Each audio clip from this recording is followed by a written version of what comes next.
घने जंगल के चंदवा से सूरज की रोशनी छनकर आती है, जो हलचल को उजागर करती है। एक छोटी चिड़िया लग्न से टहनियां और पत्तियां इकट्ठा करती है।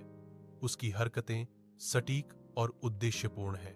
वह सावधानी से एक घोंसला बुनती है, विशाल पेड़ों के बीच एक आश्रय बनाती है। घोंसला पूरा हो गया है, जो उसकी समर्पण और मातृ प्रवृत्ति का प्रमाण है। 3 छोटे बच्चे अंदर दुबके हुए हैं। उनकी आंखें मासूम भरोसे से खुली हैं। वे धीरे से चहचहाते हैं, अपनी मां की वापसी का इंतजार कर रहे हैं। उनके पंख अभी भी उड़ान के लिए बहुत कमजोर हैं। घने चंदवा से सूर्य की रोशनी छनकर आती है। जैसे ही एक पक्षी दृश्य में उड़ता है, उसके चोंच में पकड़े हुए जीवन का एक सहारा।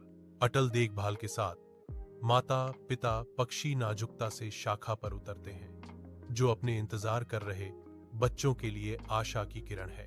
एक एक करके चूजे अपनी नन्ही गर्दनें खींचते हैं। उनकी चौड़ी उम्मीद भरी आंखें जंगल की मौन प्रत्याशा को दर्शाती हैं। प्रत्येक को पोषण का एक टुकड़ा मिलता है, जीवन के पहले पोषण का एक कोमल आदान प्रदान, जो उनके नवजात अस्तित्व को बढ़ावा देता है। माता पिता पक्षी धीरे से उनके कोमल पंखों को सहलाते हैं, जो उनके नाजुक संसार में प्रेम और सुरक्षा का एक इशारा है। चहचहाहटों का एक कोरस फूट पड़ता है। शुद्ध आनंद की एक सिम्फनी शांत वन के माध्यम से गूंजती है। भोजन मिलने के साधारण आनंद का जश्न मनाती है। घायल शाम के आकाश के नीचे एक भयंकर तूफान प्राचीन जंगल पर उतरता है, जिसकी उग्रता पेड़ों को हिला देती है। ऊंची शाखाओं में एक घोंसला हिंसक रूप से कांपता है, जो अपने कीमती सामान को गिराने की धमकी देता है।